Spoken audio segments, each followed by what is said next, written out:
প্রবাস জীবনের সাথে মানুষের রান্নাবান্নাটা ওতপ্রোতভাবে জড়িত। যারা বাংলাদেশে থাকতে জীবনে কোনো দিন রান্না করে নাই বা রান্নার আশেপাশে যায় নাই, তাদের জীবনে একটা প্রায় যুদ্ধের মতো। বিদেশে এসে প্রথমে তারা এই জিনিসটার সাথে মানে হতে পারে না, অ্যাডজাস্ট হতে পারে না, তাও অ্যাডজাস্ট করে নিতে হয় আর কি। রান্না বিষয়টা একটা আর্ট। হ্যাঁ, এটা মনে করেন দেশে থেকে অনেকে করে বা অভিজ্ঞতা নিয়ে আসে বা অভিজ্ঞতা থাকে, তাদের জন্য একটা প্লাস পয়েন্ট। কিন্তু এখানে আসার পরে সবারই এটা করতে হয়, সে যাই হোক, সে যে কাজই করুক। তো এই জিনিসটা প্রবাসীদের সাথে ওতপ্রোতভাবে জড়িত।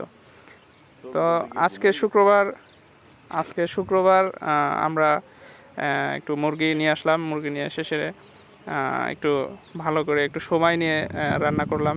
খুব ভালো লাগতেছে। তো এত সুন্দর রান্না সময় নিয়ে করা হয় না।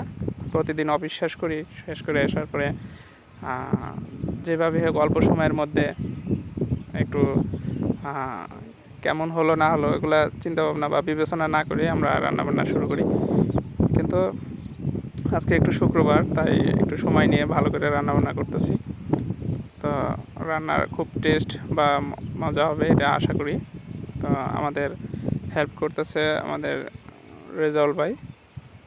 তো রেজাউল ভাইকে অনেক ধন্যবাদ, সে আমাকে হেল্প করতেছে। এবং রান্নার যে কালার বা টেস্ট, এটা দেখেই বোঝা যাচ্ছে কালারটা অসাম হয়েছে। কালার দেখে অনেকটা স্বাদ বোঝা যাচ্ছে। তো আসলে রান্না ওইভাবে বাংলাদেশে থাকতে ওইভাবে রান্না করা হয় নাই, এটা ফ্যামিলির সাথে থাকা হয়েছে, যার কারণে রান্নার সাথে অতটা পরিচিত না। আমি ওইভাবে রান্নাবান্না করতে পারি না। তারপরে এখানে এসে সবার সাথে থেকে বা না করলেই নয়, এরকম একটা পরিবেশ, যার কারণে রান্নার সাথে এভাবে জড়িয়ে গেছি এবং রান্না করতেছি বা রান্না করে খাচ্ছি। আলহামদুলিল্লাহ, সব মিলে ভালোই দিন কাটতেছে।